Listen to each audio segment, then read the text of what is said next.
से आपकी मुलाकात करवाऊंगी। जैसे कि मैंने जिक्र किया कि यूथ हैं और यूथ ही हमारे साथ मौजूद हैं, नौजवान हैं। सैयद जहानियान बुखारी जो कि अब्बरी सरकार के बेटे भी हैं। अस्सलाम वालेकुम, कैसे हैं जहानियान?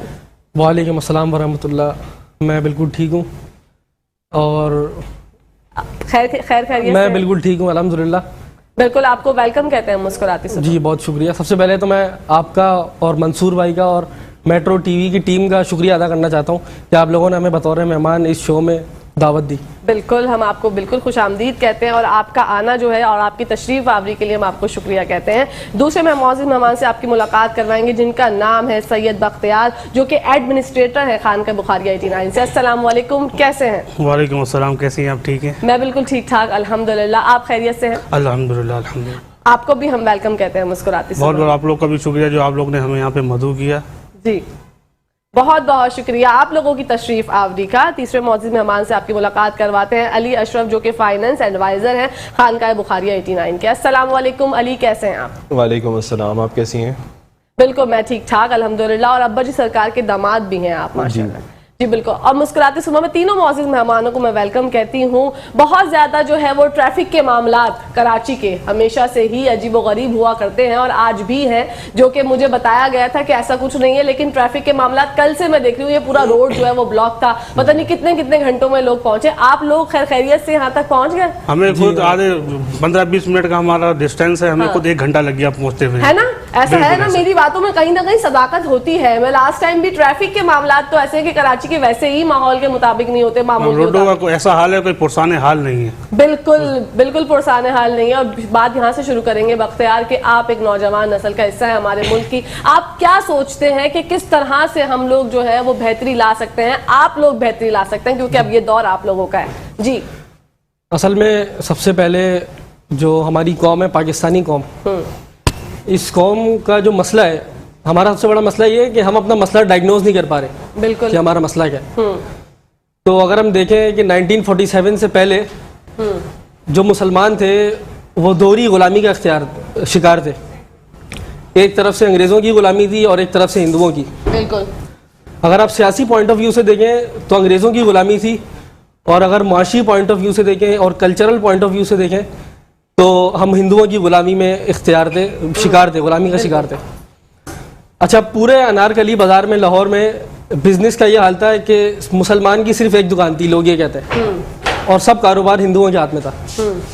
तो ऐसे मोड़ पे हुआ ये कि तमाम मुसलमानों ने इजमा किया, तमाम मुसलमानों ने इज्तिमात किए, इज्तिमाई तौर पे दुआएं की, अल्लाह ताला से मदद मांगी कि ऐ अल्लाह हमें एक ऐसा वतन अता कर जिसमें हम तेरे दीन का बोलबाला कर सकें। अच्छा, अल्लाह ताला ने अपना वादा पूरा किया कि अल्लाह ताला ने हमें 1947 14 अगस्त में पाकिस्तान की शक्ल में एक मुल्क हमें, एक वतन हमें अता किया। बिल्कुल। अच्छा, अल्लाह ताला ने अपना वादा पूरा किया, लेकिन हमने वादा खिलाफी की अल्लाह से। हमने अपना वादा अभी तक, आज 76 ईयर्स हो गए पाकिस्तान को आज़ाद हुए हुए, हमने अभी तक ना अल्लाह के दीन का बोलबाला किया, ना कुरान और सुन्नत को आम किया, और ना नबी की तालीमात को आम किया। तो हम अपना वादा निभाने में नाकाम हो गए। इसकी वजह, इसका सूरह अराफ में अल्लाह ताला फरमाता है कि मूसा अलैहि सलाम के पास कुछ लोग आए। उन लोगों ने मूसा अलैहि सलाम से कहा कि ए मूसा, आपके आने से हमें कुछ फ़ायदा नहीं हुआ, क्योंकि आपके आने से पहले भी हमारे साथ जुल्म ज़्यादती की जाती थी और आपके आने के बाद भी हमारे साथ जुल्म ज़्यादती हो रही है।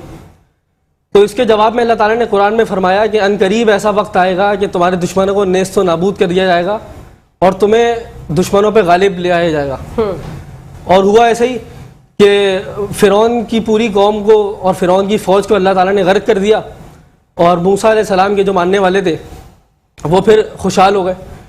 अच्छा, सूरह तौबा में अगर हम इसी कॉन्टेक्स्ट में आते हैं कि सूरह तौबा में अल्लाह ताला ने ये बताया कि कोई कौम इज्तिमाई तौर पे अगर अल्लाह ताला से वादा खिलाफ़ी करे तो उसकी 2 सज़ाएँ होती हैं। पहली सज़ा तो ये होती है कि उस कौम में अल्लाह ताला नफाक डाल देता है, और आज आप देख सकते हैं कि हमारी कौम में नफाक बहुत है, लड़ाई झगड़े बहुत है, बहुत। और दूसरी सज़ा ये होती है कि अल्लाह ताला उस कौम में मुनाफिकत डाल देता है। तो ये अगर मैं कहूँ कि पाकिस्तानी कौम दुनिया की मुनाफिक तरीन कौम है तो ये गलत नहीं होगा। बात तो सच है। और अल्लाह के नबी फरमाते हैं कि मुनाफिक का दर्जा जहन्नुम में सबसे नीचे होगा, काफिर से भी नीचे मुनाफिक का दर्जा होगा, क्योंकि अल्लाह ताला कुफर तो फिर भी माफ़ कर देगा लेकिन मुनाफिकत माफ़ नहीं होगी। मुनाफिकत पे अल्लाह ताला की हमें तौबा करनी चाहिए और हमें बस दीन को रिवाइव करने की ज़रूरत है, हमारे इस्लाम को रिवाइवल की ज़रूरत है। बिल्कुल रिवाइवल की ज़रूरत है, जो कि हम लोग भूल चुके हैं। और मुनाफिकत बिल्कुल सही कह रहे हैं कि हम लोगों के यहाँ बहुत ज़्यादा आम है, झूठ बहुत ज़्यादा बोलते हैं और बहस और मुबाहिसा इतना है और दिलों में किना रखते हैं। हम लोग एक दूसरे को बर्दाश्त ही नहीं करते। बहसियत कौम हम लोगों की बर्दाश्त ही ख़त्म हो गई है। कोई गलत बात कर दे तो हमारे जो ना, हम ये सोचते हैं कि सामने वाले का सर फाड़ दें। अरे भाई, गलत बात ही तो बर्दाश्त करनी होती है, सही बात तो हर कोई बर्दाश्त कर लेता है। आप तो वहाँ पर साबरीन साबित होंगे ना जब आप किसी की गलत बात साबित करेंगे, गलत बात बर्दाश्त करेंगे। बढ़ते हैं बख्तियार भाई की जानिब और हमें बताइएगा कि रूहानियत किस तरह से असरअंदाज होगी बर्दाश्त पे। देखें, हर दौर में रूहानियत का बड़ा अहम किरदार रहा है, क्योंकि ये सिंध की सरजमीन है, इसको औलिया अल्लाह की सरजमीन कहा जाता है। तो जैसे डॉक्टर अल्लामा इकबाल का शेर है कि निकल कर खानकाहों से अदा कर रस्म शब्बीरी। जब तक रूहानियत का अमल नहीं होगा किरदार में तो तब्दीली बहुत ही मुश्किल है। जैसे कि हर मुल्क और कौम की तरक्की के लिए यूथ का अहम किरदार है, और मैं अब देख रहा हूँ कि मेरा इंटरेक्शन भी यूथ से ज़्यादातर होता है, क्योंकि मैं खानका बुखारिया में होता हूँ। वहाँ पे यूथ का अब थक गए हैं, यूथ थक गई है। जो सियासी हो, समाजी हो, मजहबी हो, उनको कोई सच्चा ईमानदार लीडर नहीं मिल रहा। तो इसी हवाले से मेरा ताल्लुक़ अब्बा जी सरकार की है। अब्बा जी सरकार ने मुझे यहाँ पे भेजा है, तो मैं यही बोलूँगा कि अब्बा जी सरकार के पास अभी तकरीबन 80 से 90% अभी यूथ का किरदार है। ठीक है। और जो जौक दर जौक यूथ आ रहे हैं, वो चाह रहे हैं कि अब कुछ हम करना चाहते हैं। ठीक है। बस उसी मैं सिलसिले में आया था कि अब्बा जी से लोग वहाँ पे आके मुशर्रफ इस्लाम हो, काफ़ी लोग अब्बा जी के साथ वहाँ पे ना लोग जोड़ रहे हैं। बिल्कुल ठीक है, बहुत अच्छी बात की है आपने कि ये यूथ के ऊपर ही सारा इन्हिसार है हमारे माशरे की बेहतरी का। लेकिन क्या लगता है आपको, हुकूमत जो हम लोग देख रहे होते हैं, ब्लेम गेम चल रहा होता है, एक सियासी जो है शख्सियत वो दूसरी सियासी शख्सियत पे इल्ज़ाम तराशी कर रहे होते हैं और बस बैठ के सिर्फ बातें हो रही है, काम नहीं हो रहा। और 75 साल से हम यही सुन रहे हैं कि पाकिस्तान एक नाजुक दौर से गुजर रहा है और गुजरते गुजरते अब गुजर ही रहा है, लेकिन कुछ हल हम नहीं तलाश कर सके। तो खानका बुखारिया 89 आपके इंडिपेंडेंट कैंडिडेट्स भी हैं, डॉक्टर आकिफ, आमिर भाई और माजिद मसूद साहब, तो बताइएगा इनको जो आपने सियासी मैदान में लेकर आए तो इनके पीछे मकासद क्या है? जैसे आप अल्लाह पाक ने कुरान पाक में कहा है कि ये बुराइयां तुम लोग की अपनी वजह से ही आती हैं, तो सबसे पहले तो हमें अपनी इस्लाह करनी है। बिल्कुल, इसी हवाले से हमने आज़ाद उम्मीदवार खड़े किए हैं खानका बुखारिया के हिमायत याफ्ता NA 243, NA 244, NA 254 doctor Akif, Majid Maqsood, Aamir Waheedi साहब। जब तक इस सिलसिले में अगर हम जद्दोजहद नहीं करेंगे तो कुछ नहीं होगा, वरना हम यही कहेंगे कि फलां ख़राब है, फलां ख़राब है, फलां ख़राब है। जब तक हम खुद मैदान में नहीं उतरेंगे तो फिर हम किसी को कहने का जवाब नहीं रखते।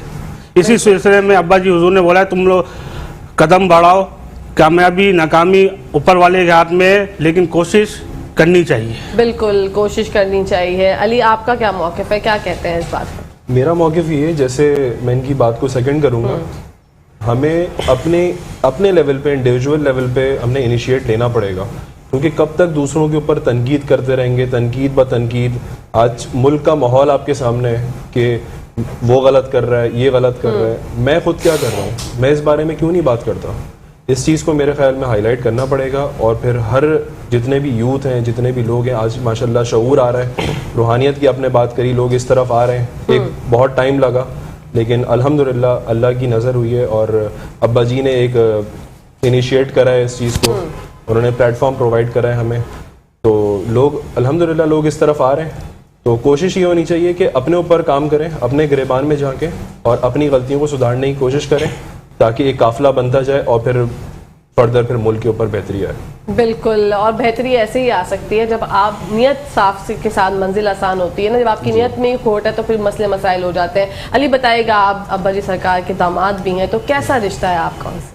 अब्बा जी एक बहुत ही खुश इखलाक शख्सियत हैं। अब्बा जी एक, जैसे बाकी माशाल्लाह से जानियान भाई बेहतर बताएंगे और बख्तियार भाई भी 7 से 8 साल हो गए अब्बा जी से मुंसलिक हैं। तो अब्बा जी के अंदर हर रंग पाया मैंने, अच्छा, हर मिजाज देखा उनका, हर रंग पाया। अब्बा जी बहुत मोहब्बत भी करते हैं, और मेरा क्योंकि ताल्लुक फाइनेंस की फील्ड से है तो मैंने अब्बा जी से वो चीज़ें सुनी है जो अपने करियर के अंदर मैंने कभी नहीं सुनी। ओके। अब्बा जी के पास ऐसे ऐसे फार्मूलाज मौजूद हैं इकोनॉमी के हवाले से, जो इस वक्त करंट सिचुएशन जो क्राइसिस चल रहे हैं इस मुल्क के अंदर, उस हवाले से ऐसे फार्मूले मौजूद है जो आप अगर हम थियोरेटिकली पढ़ते थे खाली कि हम थ्योरीज में पढ़ते थे, हमने कभी उसकी प्रैक्टिकल इम्प्लीमेंटेशन नहीं देखी। लेकिन अब्बा जी के पास जब बात हुई इस मामले पे तो अब्बा जी ने बताया कि इसकी प्रैक्टिकल इम्प्लीमेंटेशन ऐसे होती है। वाह। तो ये चीज़ जो है बहुत ही यूनिक है। तो इस हवाले से मैं बताऊं कि अब्बा जी का रूहानियत का एक अपना एक मामला, अब्बा जी की बहुत ज़्यादा गहरी नज़र, जो हमारे जो इश्यूज़ हैं जिस वजह से माशरे में बिगाड़ पैदा हुआ है, अब्बा जी की बहुत उस पर अच्छी नज़र है और बहुत सारे अब्बा जी के पास सोल्यूशंस मौजूद हैं इस हवाले से। बिल्कुल उनके पास हल जो है मौजूद है। बढ़ते हैं हम जहानियान की जानिब और उनसे जानते हैं, आप साहबजादे हैं, कौन सा नंबर है आपका और आप कितने करीब हैं अब्बा जी? अच्छा, बहन भाइयों में मेरा नंबर दूसरा है। मुझसे एक बड़ी बहन है, फिर मैं हूँ, फिर मुझसे एक छोटी बहन है, फिर सबसे छोटा मेरा भाई है। माशाल्लाह। अच्छा, अगर आप मेरे रिश्ते की बात करें तो जाहिर सी बात है बाप बेटे का रिश्ता है। तो बाप बेटे का रिश्ता तो वैसे ही एक बहुत मुकद्दस रिश्ता है। बेशक। अच्छा, अगर वैसे देखें आजकल के दौर में तो जो बेटे हैं उनका अपने वालिद से या अपने बाप से इंटरेक्शन बहुत कम है जी। वो इस वजह से कि बेटा बाप से बात करते हुए शर्माता है और ये डरता है कि बाप गुस्सा करेगा। और जाहिर सी बात है बाप की पर्सनैलिटी फिर अल्लाह ताला ने ऐसी रोबदार रखी है कि हर बच्चा जो होता है वो अपने बाप से डरता है। बिल्कुल। तो मेरा और अब्बा जी का जो रिश्ता है वो ऐसा नहीं है बिल्कुल भी। अच्छा। मेरा और अब्बा जी का रिश्ता बिल्कुल ऐसा ही है कि जैसे वो मेरे दोस्त हैं। माशाल्लाह। तो जब बाप बेटे का रिश्ता ऐसा होता है कि बिल्कुल दोस्ती वाला उनसर आए तो उसमें ये होता है कि कोई चीज़ छुपी हुई नहीं होती। तो मेरी कोई भी चीज़ उनसे छुपी हुई नहीं है, मेरी हर एक चीज़ उनके सामने जाहिर है। वाह। तो उससे ये होता है कि कभी जाहिर सी बात है इंसान की ज़िंदगी में अप्स एंड डाउन्स आते हैं, तो माँ बाप की जो रहनुमाई है वो बहुत ज़रूरी होती है बच्चों के लिए। बिल्कुल। ये दोस्ती वाला रिश्ता कब कायम हुआ जहानियान, और ये जो आप अब्बा जी सरकार घर को कितना टाइम दे पाते हैं क्योंकि वो बहुत मसरूफ होते हैं? जी। अच्छा, घर को तो खैर अब्बू ने शुरू से ही बहुत कम टाइम दिया। अच्छा, कम टाइम देने के बावजूद भी हम लोग उनसे दूर नहीं है। अच्छा, माशाल्लाह। हमारे दिल उनसे हमेशा जुड़े हुए। अच्छा, रूटीन तो अब्बू की ये है कि सुबह 8-9 बजे खानका की तरफ चले जाते हैं और फिर रात में 3 बजे आते हैं। अच्छा, कभी कभार तो जब हम स्कूल में थे, अभी तो मैं स्कूल से कॉलेज से फारिग हो गया, तो ऐसा होता था कि हम एक हफ्ते तक मिल नहीं पाते थे। क्योंकि जब सुबह में हम लोग चले जाते थे तो मुलाकात हो नहीं पाती थी स्कूल। जब हम वापसी आते थे तो अब्बू घर पे नहीं होते थे। फिर जब हम रात में जल्दी सो जाते थे तो अब्बा जी रात में देर से आते थे। जी। अच्छा, माशाल्लाह। और ये दोस्ती का जो ताल्लुक आप बता रहे हैं ये कब बना? दोस्ती का ताल्लुक असल में जाहिर सी बात है कि जैसे जैसे मेरी उम्र बढ़ी, शुरू में तो बच्चा बिल्कुल एक बच्चे की तरह ही होता है ना, तो उसका रिश्ता एक अलग होता है। तो जब से मैं बलूगियत की उम्र में आया हूँ तब से मेरा ये रिश्ता जो है ये बहुत ज़्यादा स्ट्रॉन्ग भी हो गया और इम्प्रूव भी हो गया। बिल्कुल, दोस्ती वाला रिश्ता। ज़बरदस्त भाई, माशाल्लाह। फ्यूचर प्लान्स क्या हैं जहानियान के?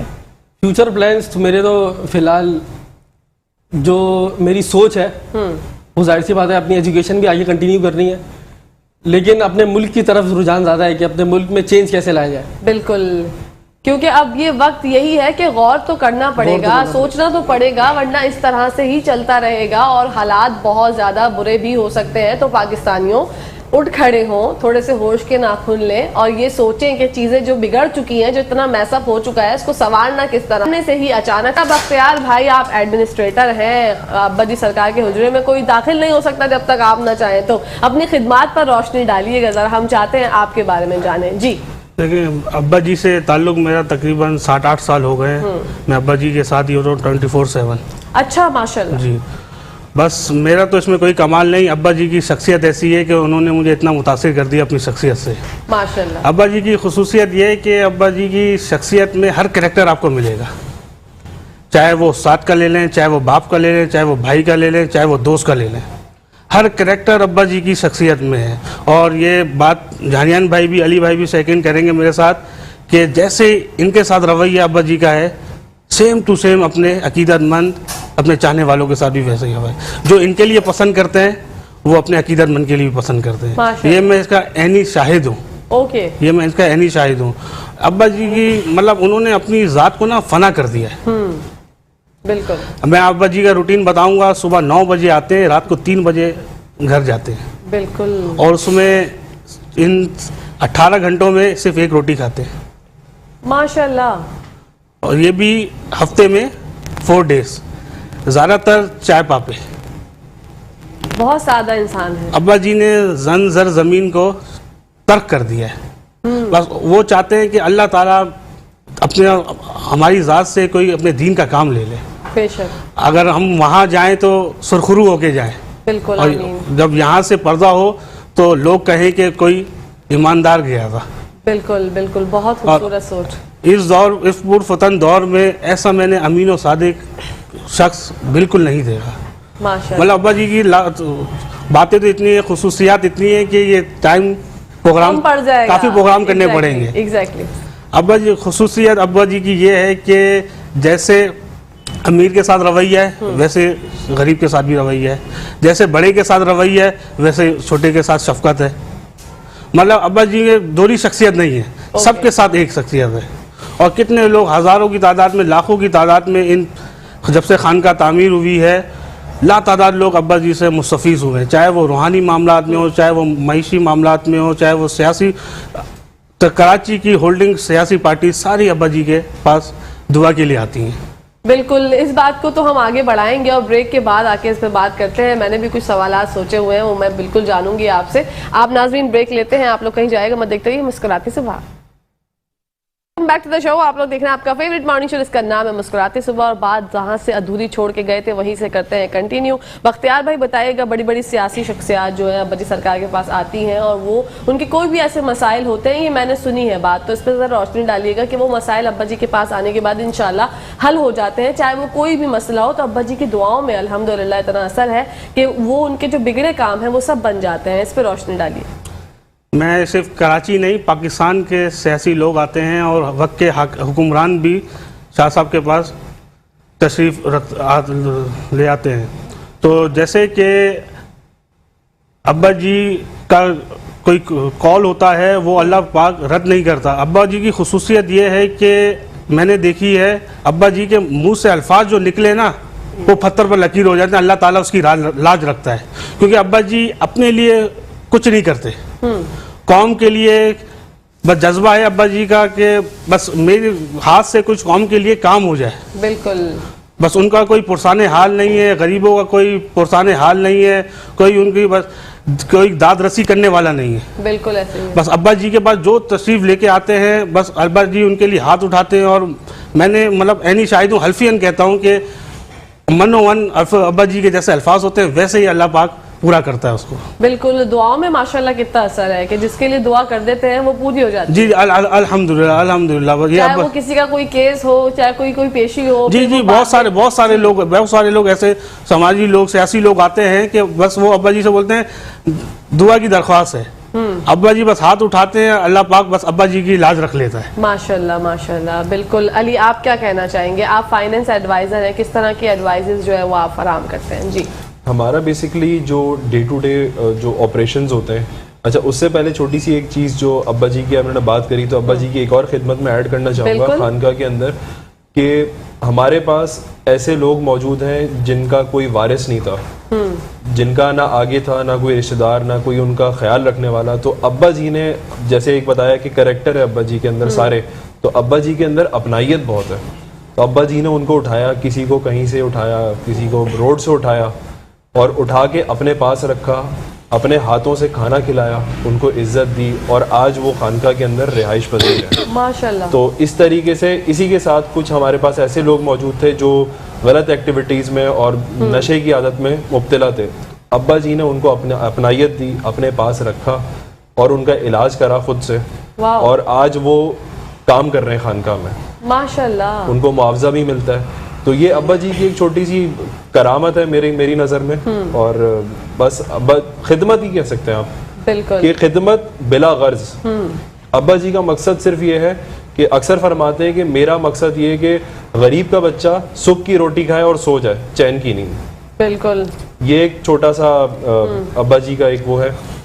बाकी खानका के अंदर जितने मामलात हमारे पास हैं, तो बज़ाहिर तो सिर्फ नाम के हमें, लेकिन सारी मेहनत और सारी कुर्बानी वो अब्बा जी की है माशाल्लाह। बस छोटा सा जिम्मेदारी ये देते हैं कि एलोकेशन जो होती है रिसोर्सेज की, उसमें बस थोड़ा बहुत हमारा एक करेक्टर होता है कि किसको किस तरह निकालना है, किसको किस चीज़ पे आपने यूटिलाइज करना है, बस इसमें थोड़ा बहुत हमारा वो होता है। बाकी बख्तियार भाई के साथ मिलके चीज़ों को मैनेज करने की कोशिश कर लेते हैं। कोशिश कर लेते हैं, कितनी अच्छी बात की आपने कि कोशिश कर लेते हैं, बहुत अच्छी। अच्छा, इंतहाई जो गरीब हमारे भाई बहन होते हैं उनके लिए राशन वगैरह का भी कुछ इंतजाम आप लोग करते हैं? स्पेसिफिकली कोविड के अंदर I think one of the biggest drive in Karachi was run by Khanka Bukhari 89 राशन की, और हर रमज़ान में कोशिश होती है कि ज़्यादा से ज़्यादा जो गरीब ख़ानदान हैं वो इससे मुस्तफ़ीद हों। लोग हमें प्रोवाइड करते हैं, अपने जो अब्बा जी के जो अक़ीदतमंद हैं वो अपने मदद आपके तहत जनरेट करते हैं रिसोर्सेज, और फिर उसको फिर तकसीम का फिर एक ज़रिया बनाया जाता है। तो रमज़ान जैसे कि आपने राशन का बोला कि कोरोना में कोविड-19 में अब्बा जी ने हर वेलफेयर को कुछ ना कुछ दिया है, माशाल्लाह। ना कि लिया है, उनको कुछ ना कुछ, मतलब किसी को 100 राशन के बैग दिए, किसी को 200 राशन के बैग दिए, किसी को 500 राशन के बैग दिए। और अब्बा जी, ये वैसे मंजर है कि 40 से 50 घराने अब्बा जी लोगों के चला रहे हैं, जिनसे अब्बा जी की वजह से अल्लाह ताला ने असबाब बनाया अब्बा जी को।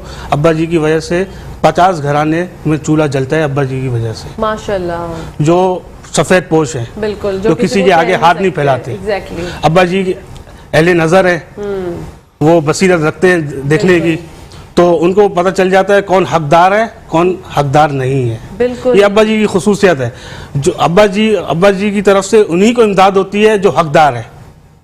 अच्छा, क्योंकि हाँ, हर तरह के लोग आते होंगे वहाँ पे। हर तरह के लोग आते हैं, लेकिन अब्बा जी उन्हीं के घर, मतलब मैं इसका यानी शाहिद हूँ, मैं मतलब मेरे अपने हाथों से मैंने रात के 2-2 बजे कोविड-19 में 3-3 बजे, क्योंकि लॉकडाउन लगा हुआ होता था, बड़ी सख्ती होती थी, उस वक्त निकलना बहुत मुश्किल होता था। उस वक्त मैं खुद 2-2 बजे 3-3 बजे लोगों को घरों में दस्तक दे के राशन पहुँचाया है। बिल्कुल, माशाल्लाह। जहानियान, आपने अब्बा जी सरकार को रूहानी कायद कैसा पाया? अब्बू तो वो आपके माशाल्लाह बहुत अच्छे हैं, लेकिन रूहानी कायद कैसा पाया?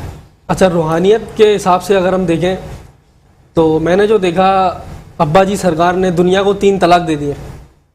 जो बख्तियार भाई ने बात की सादगी की जी, तो उसको आप इस बात से रेट कर सकते हैं कि दुनिया को वो 3 तलाक दे चुके हैं, और जाहिर सी बात है जब दुनिया की किसी को फिक्र नहीं तो वो सादगी में आ जाता है।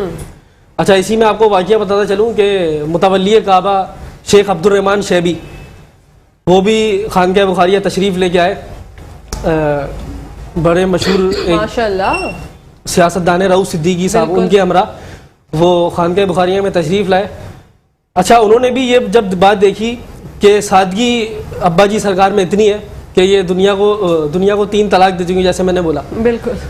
तो उन्होंने, अच्छा वो भी जाहिर सी बात है आले रसूल है, सैयद है, तो उन्होंने ये देखा कि हम तो नबी से इतना करीब हैं, हमारे अंदर ये सादगी नहीं है। जो जाहिर सी बात है उनकी रिहायशी मक्का में, मदीना में, तो उन्होंने देखा हमारे अंदर वो असरात नहीं है जो इतनी दूर 3-4 हज़ार किलोमीटर दूर अब्बा जी सरकार बैठे, इनके अंदर जो असरात हैं वो हमारे अंदर नहीं है। माशाल्लाह। तो इस बात पे उन्होंने उनका जो अपना गाउन था, जो नस्ल दर नस्ल उनके चलता हुआ आ रहा था, जो गाउन पहनता है, वो उतार के उन्होंने अब्बा जी सरकार को दे दिया। माशाल्लाह। वो खानका में मौजूद भी है, और बहुत सारे मकामात पे अब्बू वो वाला गाउन पहन के भी जाते हैं। माशाल्लाह।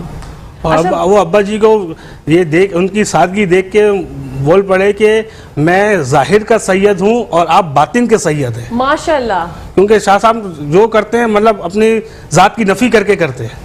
माशाल्लाह। मतलब बड़ा डाउन होना बहुत मुश्किल होता है किसी शख्सियत के बारे में, और इतनी बुटबार शख्सियत के लिए। बिल्कुल बिल्कुल। आप लोगों की बातें सुन के मैं बहुत मुतासिर हो रही हूँ और बहुत अच्छा लग रहा है मुझे। अच्छा, इंडिपेंडेंट कैंडिडेट्स जो हैं आपके, जहानियान, आप बताइएगा कि अब आपका भी सियासत में आने का कोई इरादा है? कुछ सोचते हैं कि मैं भी जो है वो इस तरह से अपने मुल्क की खिदमत कर सकता हूँ? जी, अभी तो खैर मेरी उम्र बहुत छोटी है सियासत में आने के लिए। अभी तो फ़िलहाल एजुकेशन मुझे अपनी कंप्लीट करनी है, उसके बाद इंशाल्लाह मेरा माइंड तो है। जाहिर सी बात है जब हम आगे नहीं बढ़ेंगे तो मसाइल के हल कैसे होंगे? बिल्कुल। जब हम यही सोचते रहेंगे कि सियासत गंदी चीज़ है, तो गंदी चीज़ तभी अच्छी होती है ना जब उसमें अच्छे लोग आएंगे। बिल्कुल। तो आगे इंशाल्लाह माइंड है मेरा सियासत में आने का। वाह, ज़बरदस्त। अली, आपसे भी यही सवाल है। अब्बा जी की सरबराही में, अब्बा जी की रहनुमाई में अगर हम सब लोग मिलके ये स्टेप लें तो क्यों ना अच्छा हो। जैसे फरमाया कि अच्छी चीज़ तब होगी जब अच्छे लोग आएंगे। तो अब्बा जी मेंटोर हैं हमारे, और अब्बा जी हमें सीधे रास्ते पे लेके चल रहे हैं, तो हम उनके पीछे चलेंगे और इंशाल्लाह कोशिश करेंगे कि अपनी कैपेसिटी में जो भी हमारे से खैर हो सकती है, हम कोशिश ये करेंगे कि उस पे चलें। बिल्कुल, तो अनकरीब हम अली को भी देखेंगे इंशाल्लाह सियासी मैदान।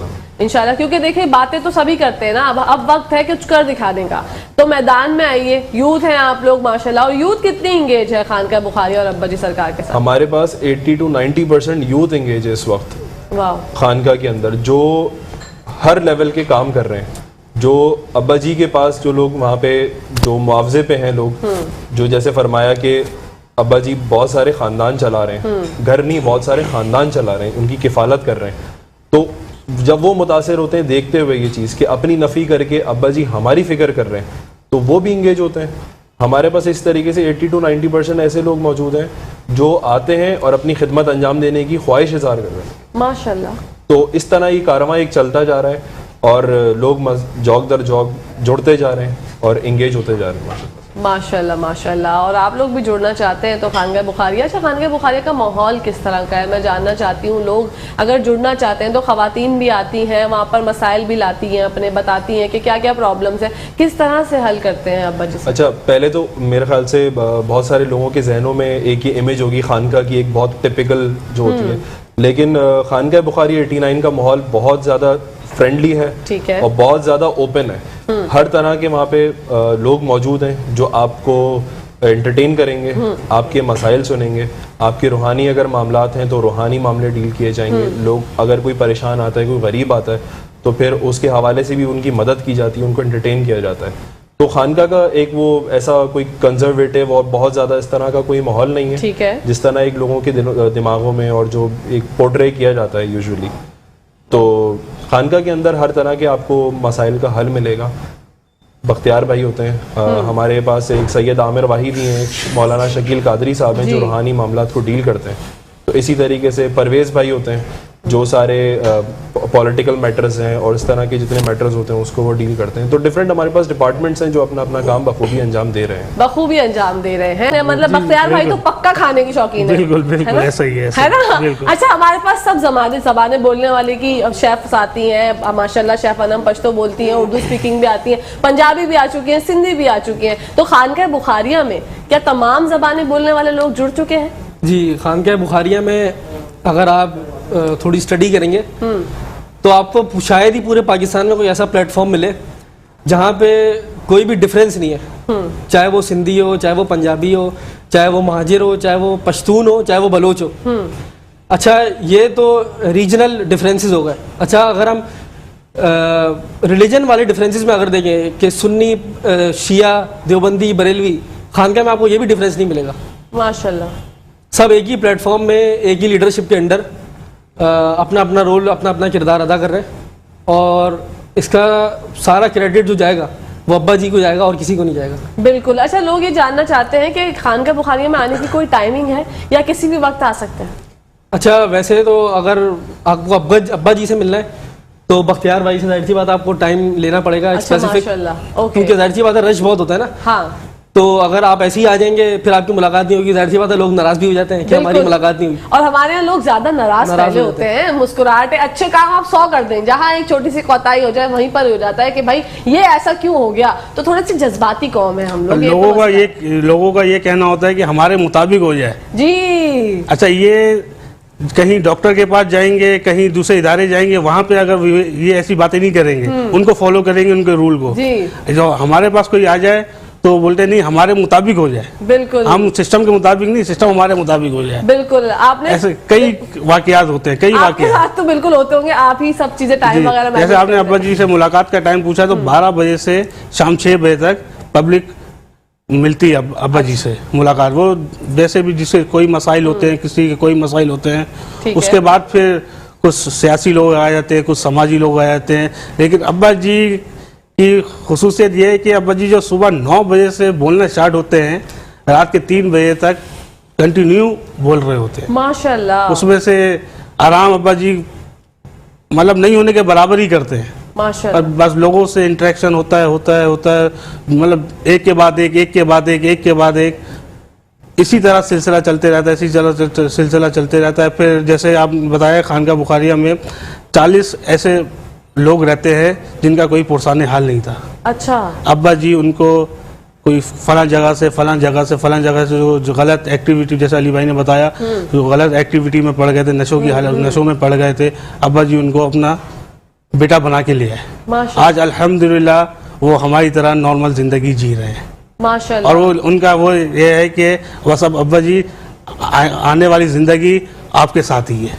माशाल्लाह। मतलब बाप से ज्यादा प्यार दिया उनको, बिल्कुल माँ से ज्यादा प्यार दिया। बिल्कुल। वो तो अपनी जिंदगी से उम्मीद ही छोड़ चुके थे ना, पता नहीं कौन से अंधेरों में थे, अब्बा जी ने उनको उजाला दिया। तो ये अब्बा जी की खुसूसियत है। बिल्कुल माशाल्लाह, बहुत बड़ी बात है। अली, इंतखाबी मुहिम के बारे में बताइएगा, किस तरह से चल रही है और क्या क्या चीज़ें जो है वो आप लोग डेली बेसिस पे देख रहे हैं। और सियासत में तो बहुत ज़्यादा पैसा चाहिए होता है और आप लोग जो है अपनी मदद आपके तहत सब चीज़ें देख रहे होते हैं, तो कहीं कहीं मुश्किलात फेस करनी पड़ती हैं।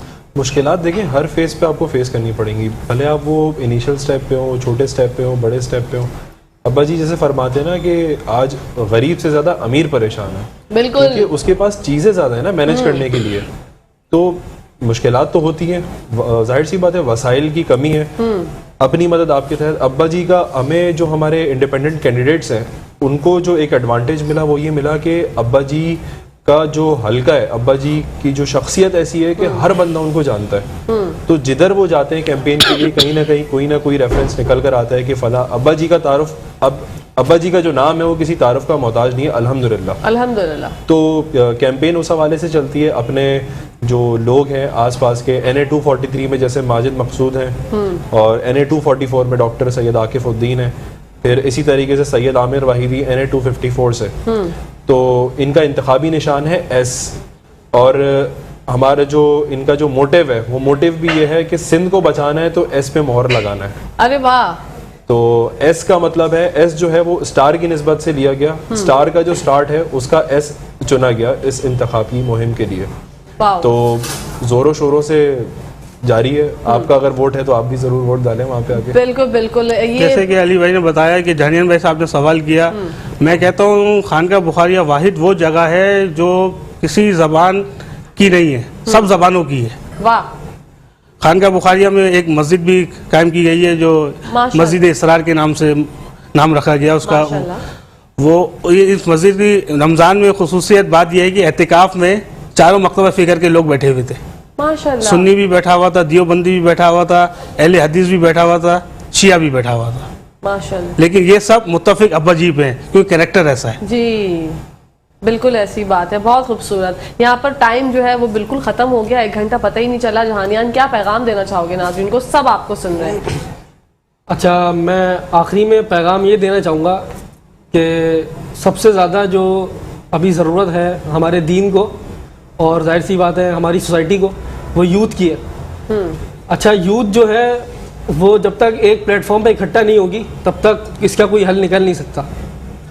अच्छा, जाहिर सी बात है वो प्लेटफॉर्म भी ऐसा होना चाहिए कि वो हर कोई उस प्लेटफॉर्म को माने। अब जैसे हम देख सकते हैं बहुत सारे प्लेटफॉर्म हैं, बहुत सारी पार्टीज़ हैं, तो हर पार्टी से ये एक पॉइंट ऑफ व्यू है कि ये पार्टी फलाने की है, ये पार्टी फलाने की है। बिल्कुल। तो खानका बुखारिया एक वाहिद ऐसी जगह है कि ये किसी की भी नहीं है, ये सबकी है, ये आवाम की है। बिल्कुल। अच्छा, पूरी दुनिया आपको सुन रही है, इंग्लिश में भी अगर आप पैगाम देना चाहें तो दे सकते हैं ताकि आपकी बात जो है वो उन तक पहुंच जाए। जी, ओवरसीज पाकिस्तानियों के लिए। At last, I would like to deliver my message to all the overseas Pakistanis that are listening to me.